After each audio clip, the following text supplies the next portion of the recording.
The topic this evening that Yaniv gave me is who's the boss? And I asked him what he meant, and he said he doesn't know. Which leaves me a certain amount of creativity. You understand?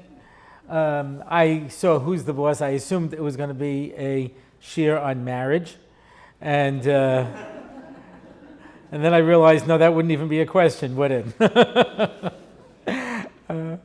I just spoke to a group, interestingly enough, of 120 Panamanians who came from Panama, obviously, and they come to Lakewood for a Yarchei Kala for a week.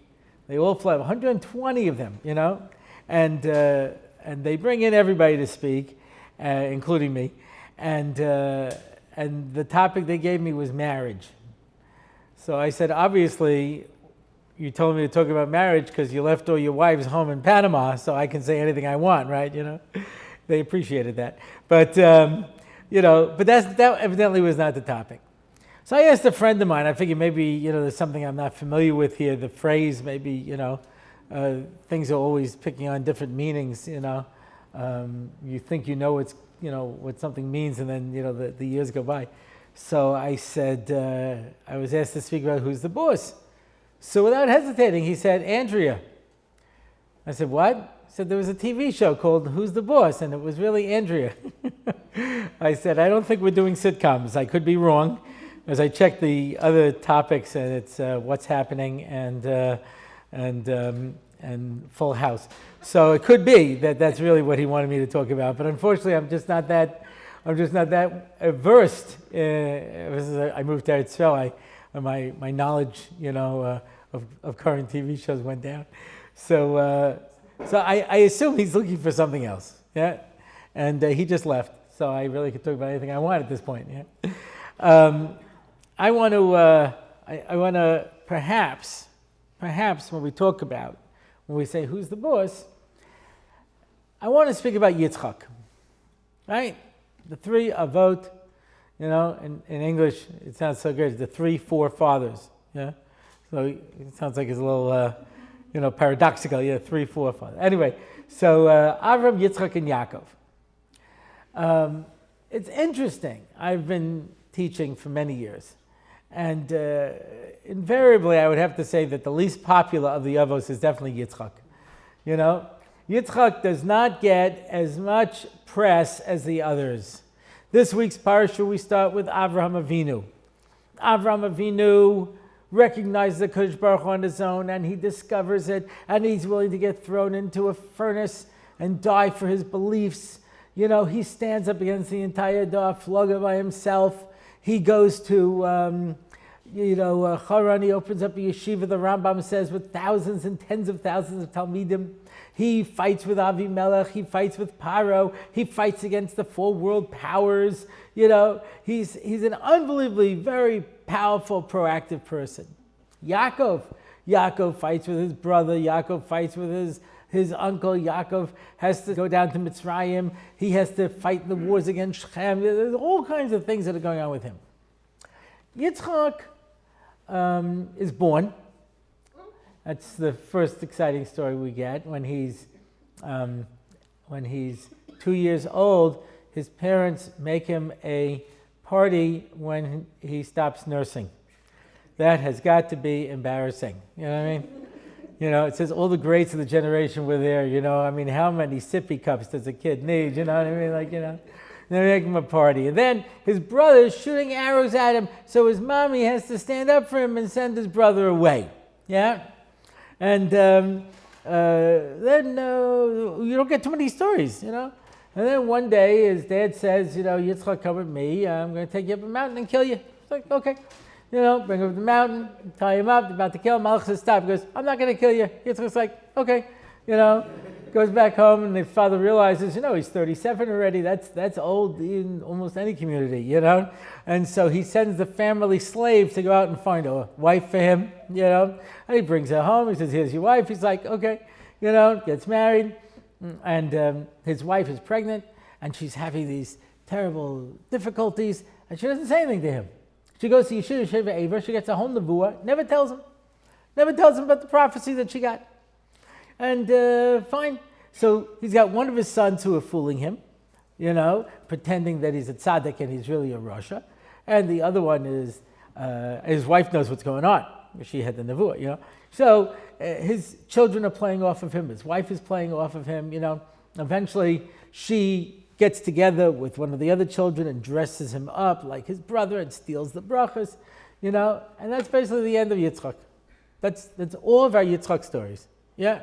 There's only one story where Yitzchak appears by himself, not playing off of his mother or his father or his brother or his wife or his children. There's only one story where he stars by himself, and that is the story by Avimelech. He goes down to Avimelech, and he's very successful, and Avimelech says, "You're very successful, go away." And Yitzchak says, nothing. He goes away. And he digs a well, and they take away his well. And he says, nothing. He digs another well. And they take away his well, and he says, nothing. He digs a third well. And they don't bother him anymore. All's well that ends well, right? And he gets to keep his well. Eventually he goes back, and Abimelech comes and says, "I want to make a bris with you." When he came to Avram and said he wants to make a bris with you, Abraham said, "Hey, what about my well that you people stole?" And Avimelech's like, "I don't know anything about it." And he turns to General Fichel. Fichel says, "I don't know anything about it. Nobody knows anything about it." They make a bris. They took away 2 of his wells, and they filled in his father's wells. And he says to him, "I want to make a bris with you." And Yitzchak says, "Okay." And they have a Suda, and he goes back, and that's the story. That is the only story where Yitzchak appears by himself. Now, this is particularly amazing when you think about it, because as we all know, there are certain characters in Jewish history who represent more than themselves, right? Obviously, Adam represents all of mankind, yeah? For that matter, so does Shes. For that matter, so does Enosh. That's why one of the names for humanity is Enosh, yeah? And we're called B'nai Shes. For that matter, so is Noach, and we're called B'nai Noach, yeah? Certain characters obviously have a certain role. But as we all know, we're coming out of Sukkot. We just had the Ushpizin. We had 7 guests, and those 7 guests are known as the 7 Ro'ei Tzon, the 7 shepherds of Israel. And those 7 individuals represent more than themselves. There's 2 different minhagim, but if you have the minhag where you go Abraham, Yitzchak, Yaakov, Moshe, Aaron, Yosef, and David, you'll notice that Yosef is out of chronological order. That's because those 7 would represent the 7 sfirot, the 7 emanations, it's called. I don't know how you refer to it. The 7 levels, right? We all know. Ba'asar Ma'amaros, God created the world with 10 expressions. If you count, there's only 9. The Gemara says Bereshit is also an expression. But you have 10 expressions that created the world. And that number 10 pops up over and over again. 10 generations from Adam till Noach. 10 generations from Noach till Abraham. Yeah, 10 plagues, 10 miracles happened to the Jews in the Midbar. 10 times we tested God. Yeah, 10 tests of Abraham. 10 commandments. You find this number 10 over and over again, and whenever you find the number 10, it's making reference to the spheres.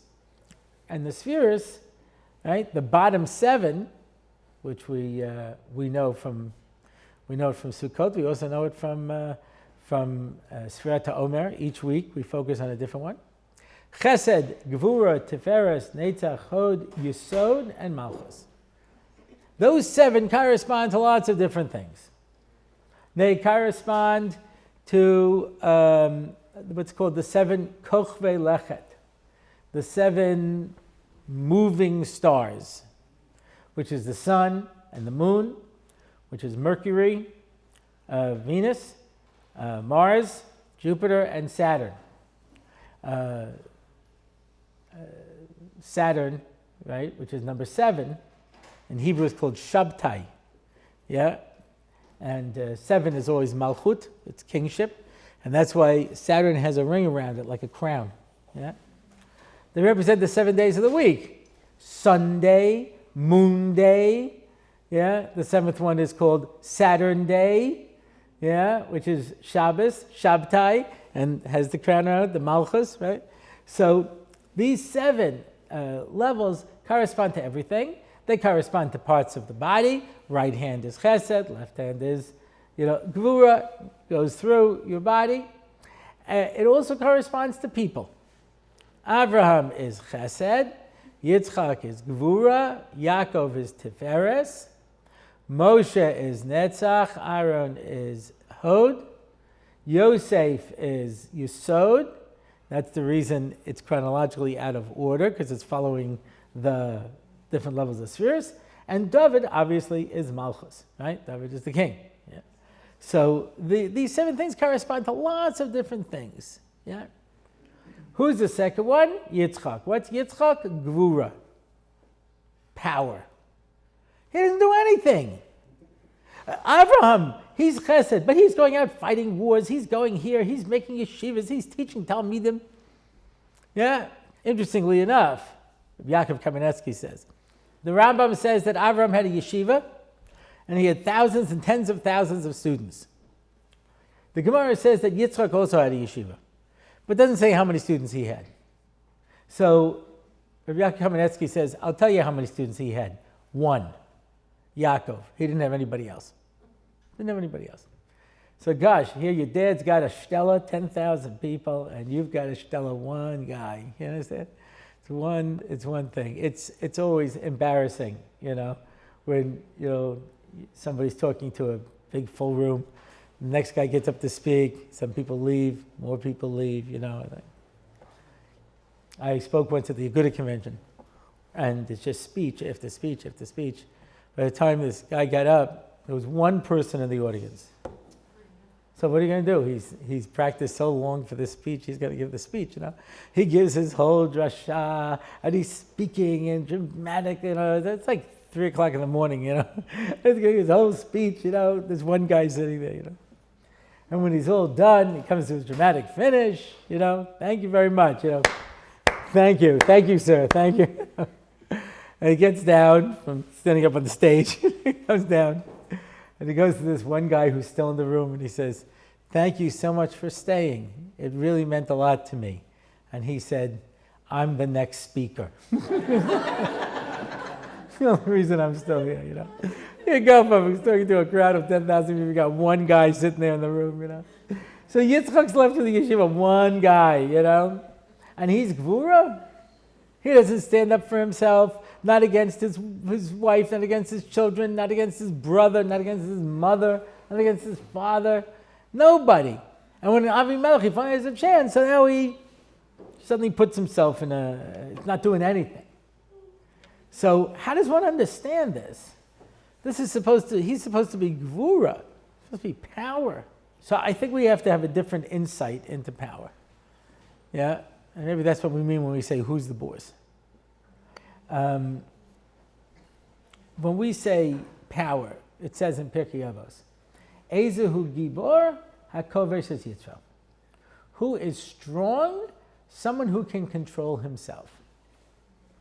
Understand, you can control me, understand? In a lot of ways. You can force me to do a lot of things.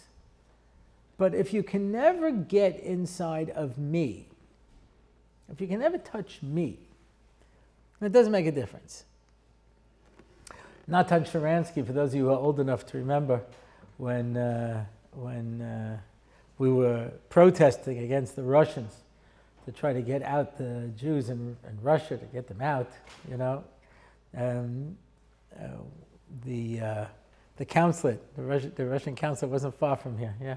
Port Washington? No, it was, it was right near here.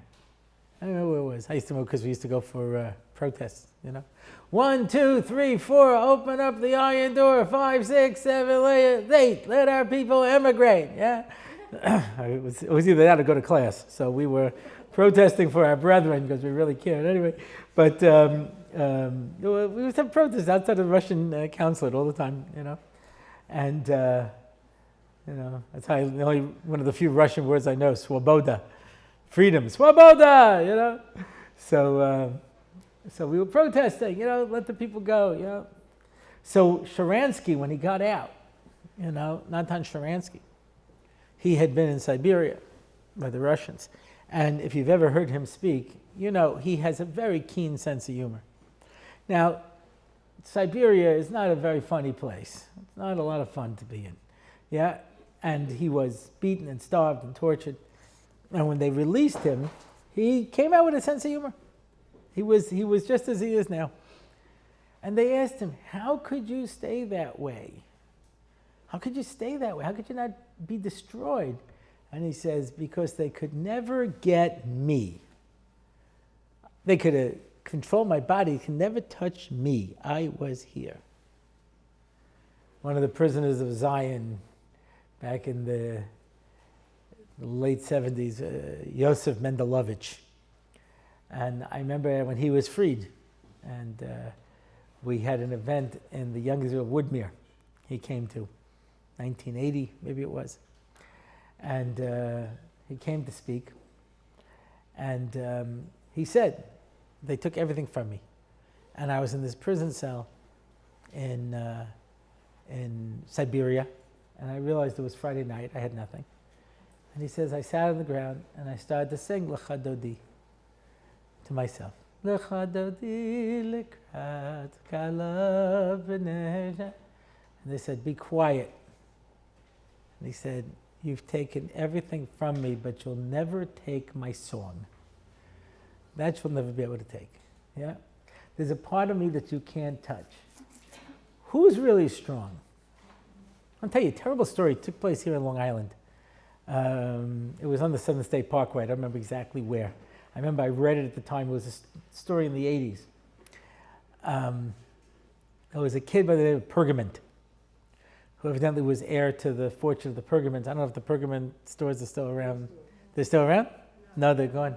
They used to be the Pergaments. They were like, you bought everything in Pergament, I guess it was like the Home Depot of its time, And anyway, he's driving erratically, and cutting. He's zooming. It's going on for miles until finally a cop catches him, and they chase him down, and they pull him over to the side. And he gets out of the car and he pulls a gun. And so the cops drop into position, and they say, drop your gun. And he's walking towards them like this. And they scream at him again, drop your gun. And he's coming towards them. And finally, they shoot.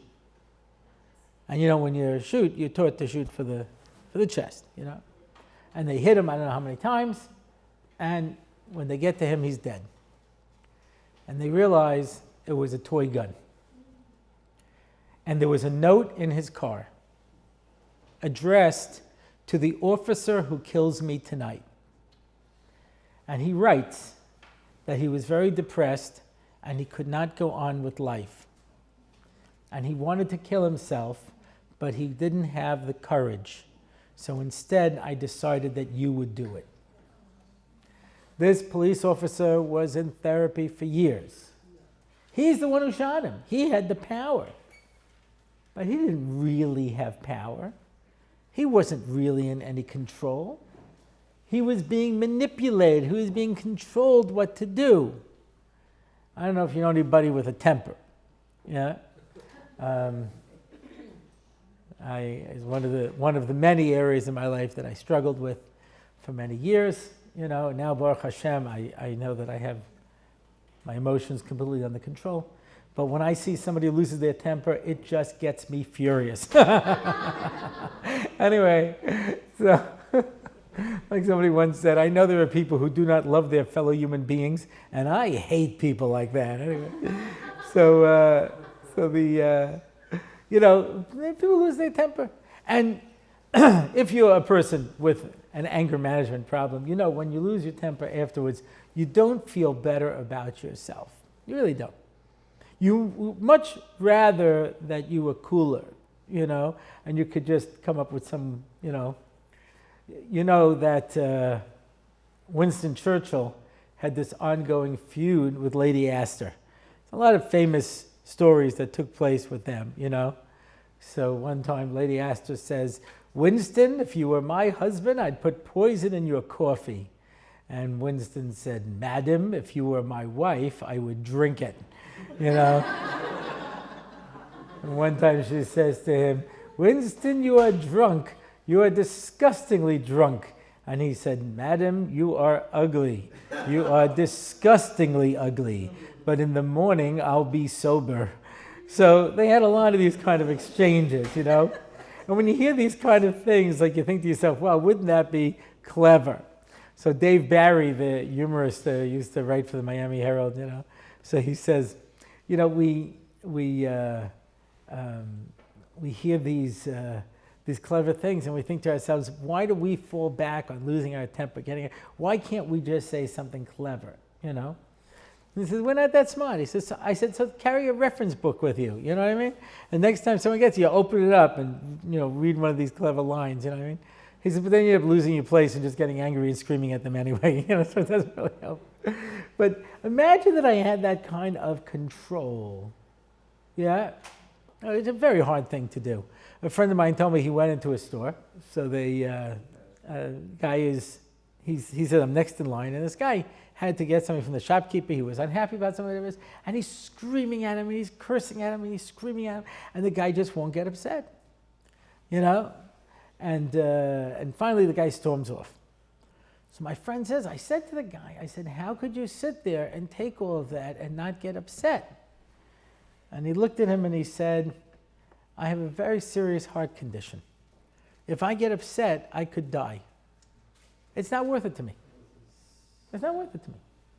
Meaning, given a choice of that level of control. Now, okay, we all know that there are people who think they have that level of control, and it's not really true. My father had a heart attack and a triple bypass. 2 of my brothers had heart attacks and triple bypass. All of them smoked. Yeah? And my father, when he realized how, that it was really bad for him, he kept trying to quit smoking. And one time he said to me, it's not hard to quit smoking. I've done it dozens of times. It's not hard. Yeah. So after their heart attack and their bypass, all 3 of them stopped smoking. So what happened? They were in the hospital and they had some extra time, so they read the Surgeon General's report. Hey, you know what? Taka, it really is not healthy for you. I didn't know. I know people used to say it, but it's like, I just saw in the duty free. I was on the plane. I came in this afternoon.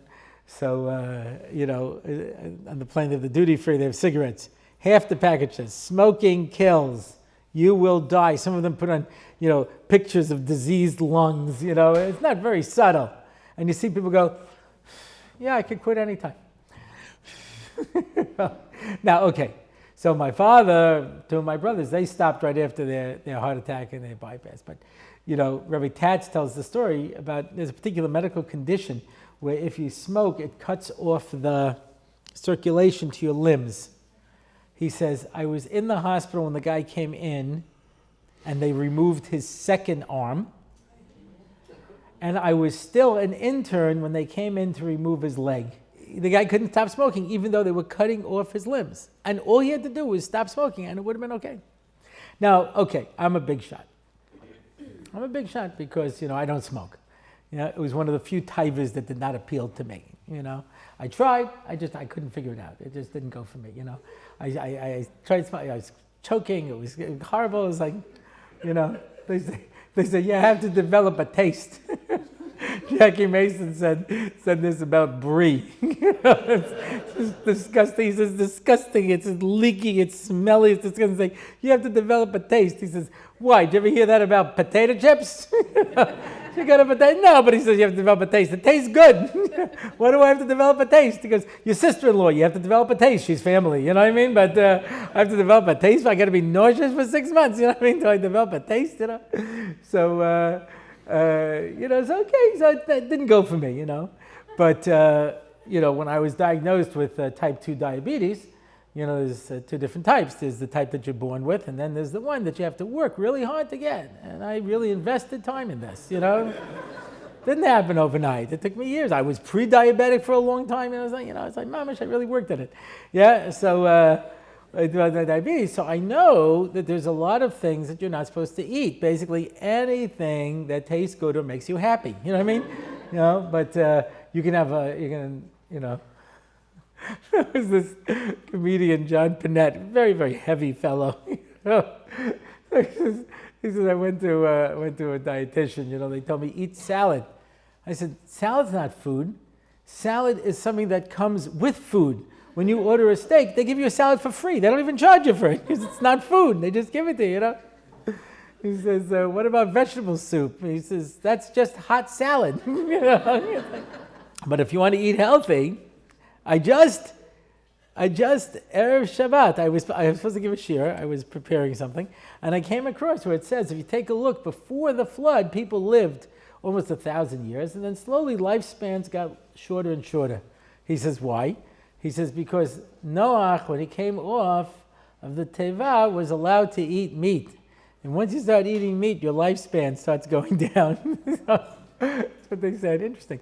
Anyway, but so I have type 2 diabetes, and I know what I'm not supposed to eat, and when I'm good, my nutritionist always says you're not supposed to say good or bad, but I know, when you're good, so you don't eat any of those things, And sometimes people will say to me, oh, you really have to try this piece of cake. And I say, is it worth dying for? I don't know if it's worth dying for. I mean, it's pretty good, And sometimes they say to me, yes, this is worth dying for. I said, then I'll have to taste the piece, And only once were they right that I actually find something that I was willing to die for. That's how good it was. But that's when I'm being good. When I'm not being good, I don't even ask the question. You know that. The piece of cake starts to call to you. I will make you happy. Happier than you've ever been. Just look at me. I'm what you've been waiting for, Now, okay, I've been in Israel 28 years, There's a rule of thumb. The better it looks, the worse it tastes. You know what I mean?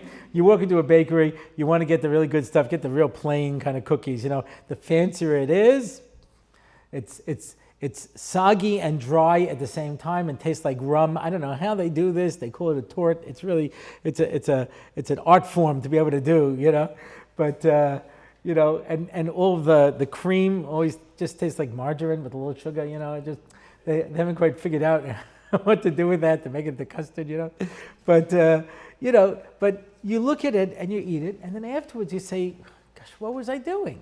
What was I thinking? You have diabetes. You're not supposed to eat this, They tell a story, I don't know if it's true, but this rabbi was at a wedding with his wife, and they bring by the first course, which is, some form of barekasim, So it's either bareka or it's a blins, or it's something filled with potato, you know what I mean? They bring it to him and he says, oh, no, that's filled with carbs. He can't have that. It's not for him, So they come by with the main course. Do you want the steak? He goes, no, he doesn't need that. Give him the fish. So fine, it's too high in cholesterol. Come by with the dessert. He says, oh, that's all filled with sugar. Don't give that to him. And the Rav gives a klop and he says, that's it. From now on, separate seating at weddings. In case you're wondering where that came from. But intellectually I know I shouldn't eat this. I know this isn't good for me. But we don't look at that. We don't look at, it intellectually. We don't have that much self-control. We make decisions not based on strength. Ezehu gibur, hakovesh is Yitzro. You know who's really strong? Not if I can control you. So you worked me into a frenzy and I lost my temper. I screamed at you. Maybe I hit you. And then afterwards I said, I can't help it. He made me angry. What do you mean he made you angry? You don't have control over yourself? The Mesilas Yesharim says, not like Pirkei Avos, which is interesting. Pirkei Avos says, a person who is slow to get angry and quick to calm down, that's already, that's a tzaddik, that's a great thing, yeah? The Mesil Shem says that's okay. That's okay. That's not the real level. The real level is to be like Hillel. The Gemara in Shabbos tells us about Hillel. What happened? These two Parsayim, says, two Persians, had a bet. I'm going to get Hillel angry. One of them says, no, you don't understand. He's not a regular guy. He doesn't get angry. The other one says, I'll bet you a large amount of money, I'll get him angry. So they wait till Erev Shabbos because there's a special Yetzer Hara to get angry on Erev Shabbos, yeah? And they wait till he goes into the bath, and they starts knocking on the door. Where's Hillel? Where's Hillel? Where's Hillel? And Hillel says, coming. Now Hillel was the Nasi. You don't just come down in a bathrobe, in thongs, and Crocs back then, Back then they made it out of real Crocs, you know what I mean? Like, the Nile crocodiles. But, you have to put on your robe, put on your turban, lace up your sandals, and he comes down and says, yes, my son, how can I help you?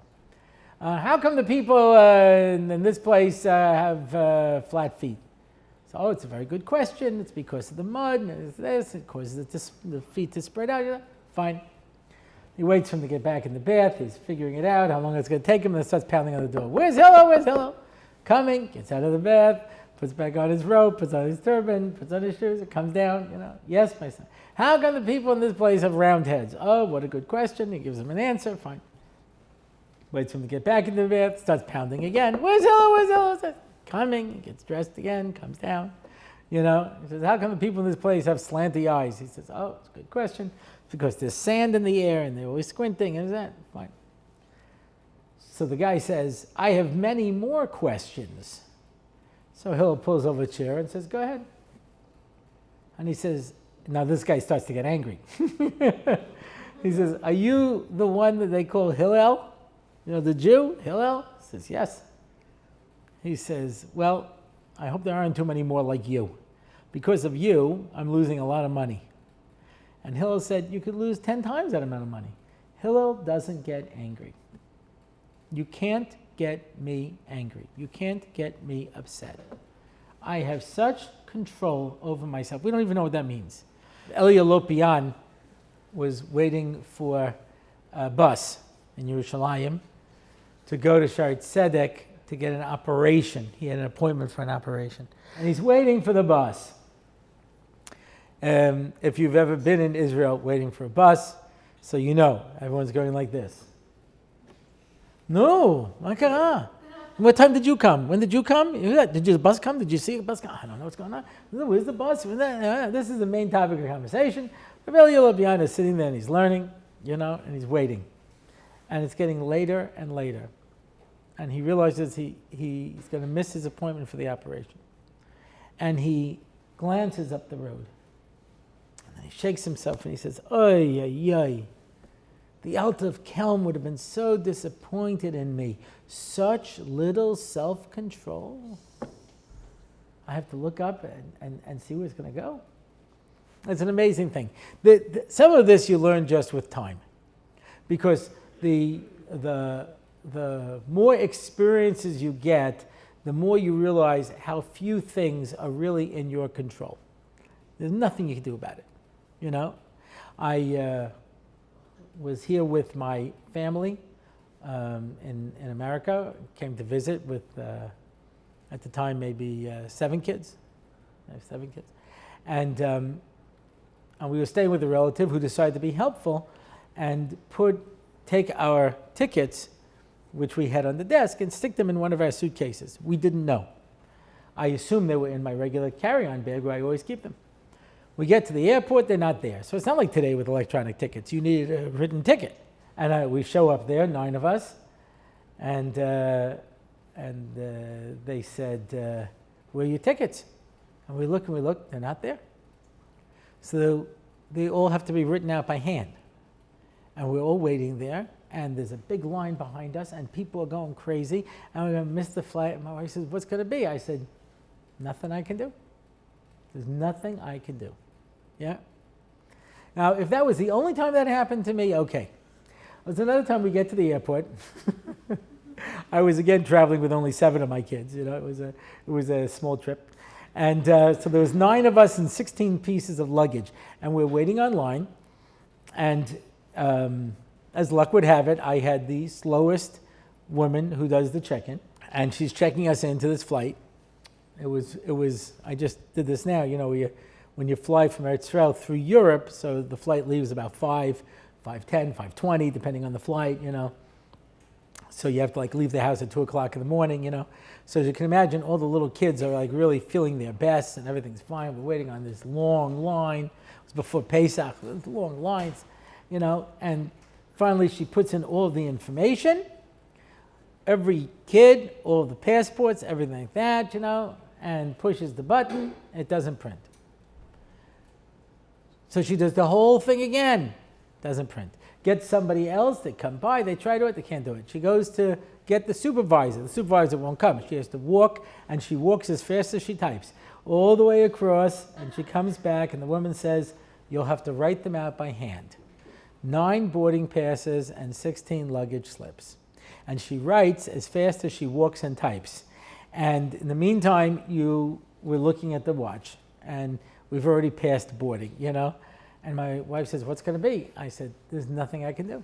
She said, but what if we missed the flight? I said, then we missed the flight, but there's nothing, I can't. I offered to help her write it out. She wouldn't let me, no, I have to write it myself, And we're just sitting there. And then you start hearing the announcements. Orlofsky, everyone there.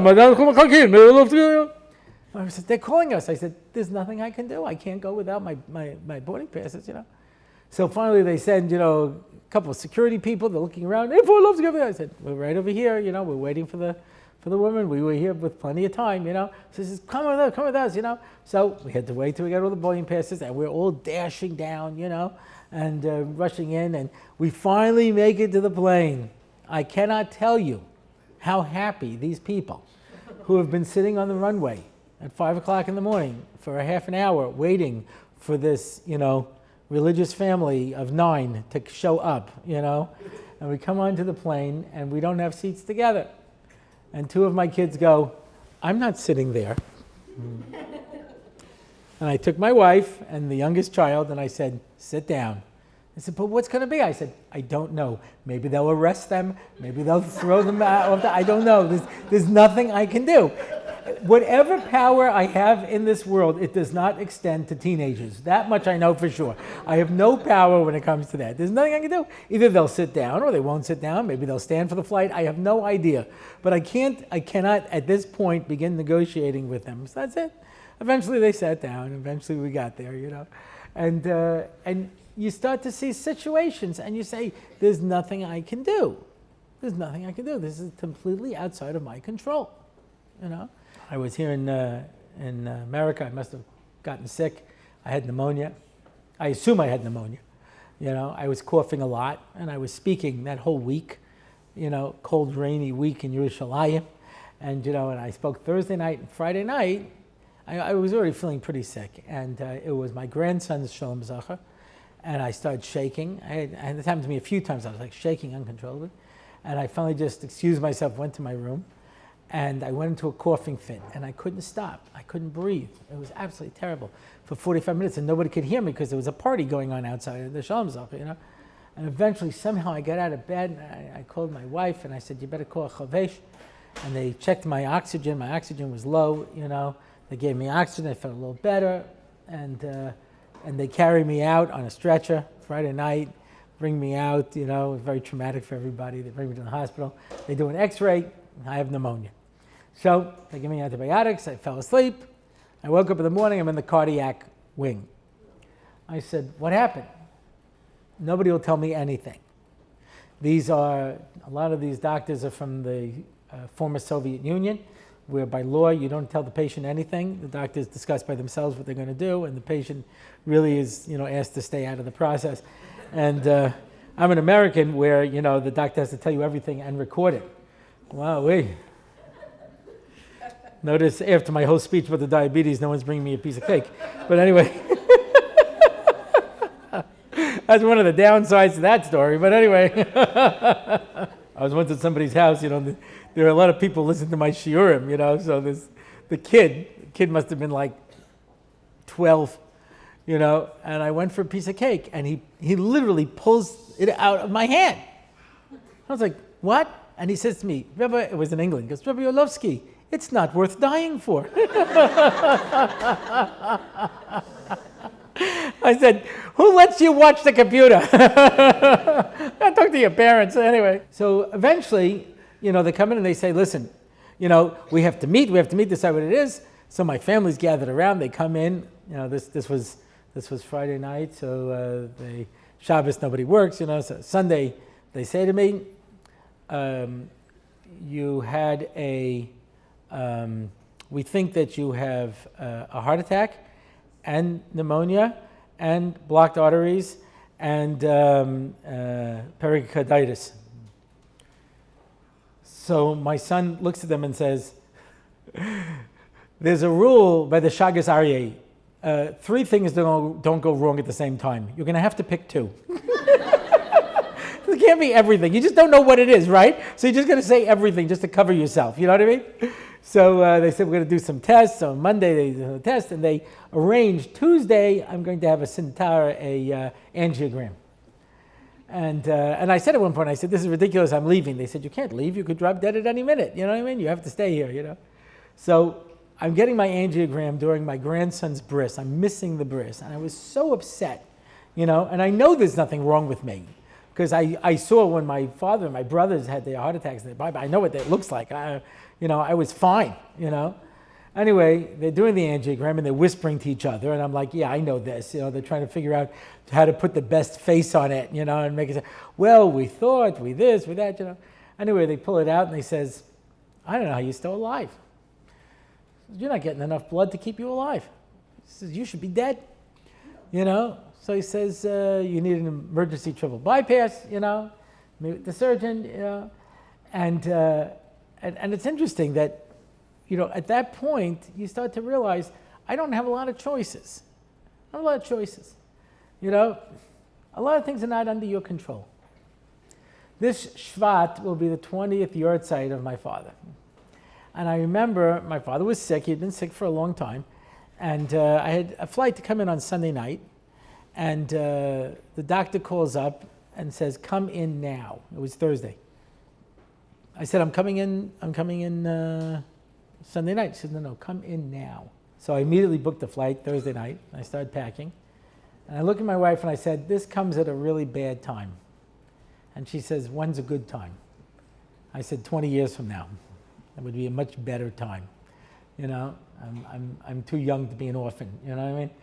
And it's the kind of thing where you start to realize how many things are really under my control. So I'm not even talking about that. There's certain sense of there's nothing I can do. Nothing I can do,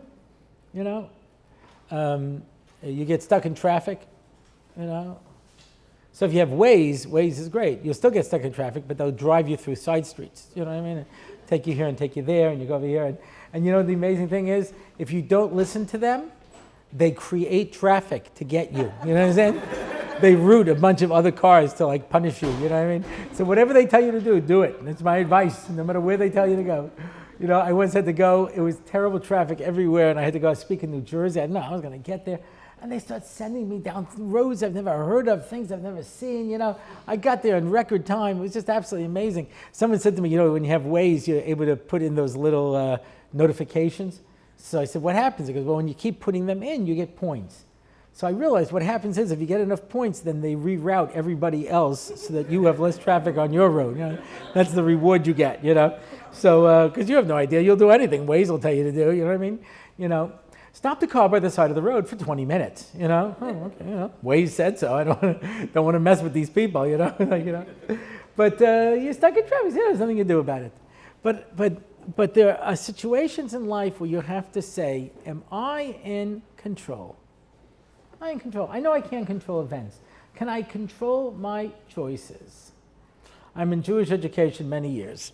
There is nothing more frightening for any of us who work with young people when a teenager looks at you with that look of confidence and says, don't worry, Rabbi, I know what I'm doing. And I say, I also know what you're doing. That's the problem. Understand? You're so sure. You're sure. I'm so sure. People make decisions. They don't realize the implications it's going to have for the rest of their lives. I read in Scientific American that there is actually a chemical in the brain that makes you take risks that are higher in teenagers. Teenagers, because they, otherwise they would never get married, you know what I mean? Like, if they weren't drugged up in their head, something that says, yeah, I can handle this. That's where the older you get, the harder it is for you to get married, because you're like, what, am I crazy? This is so hard. When you're young, you're sure you know everything,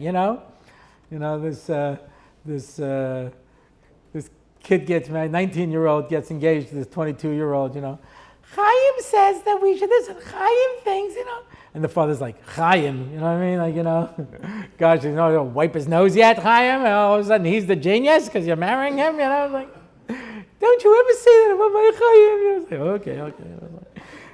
Because at the time, we take risks, So teenagers don't always see the consequences of their actions, where it's going to go. And that's why sometimes a kid is doing something and I'll tell them, explain to them why this is not a good thing, and I get no reaction. I said, you know what? You get married, you have a teenage girl, and she wants to do this. What would you do? And invariably they tell me, I'd kill her. I said, what's the difference? It's different. Why is it different? It's just different. I can't explain to you why, it just is, yeah? Because when we look at it from our point of view or somebody else's, that sense of self-control, who's the boss? Pirkei Avos, yeah? The 6th parak of Pirkei Avos. That's why we don't call it Masechet Avos, because Masechet Avot has only 5 prakim. The 6th parak of Pirkei Avos is a collection of brises that were gathered together. Yeah? Now you have a 6th parak. And there is the famous brisa that everyone knows. Al tikra choros al haluchos ela cheros al haluchos. Don't read engraved on the tablets, read freedom on the tablets. What does that mean? That means that people say, I'm going to take on a Torah lifestyle, it's so restricting. It's so restricting. I can't do this, I can't do this, I can't do this.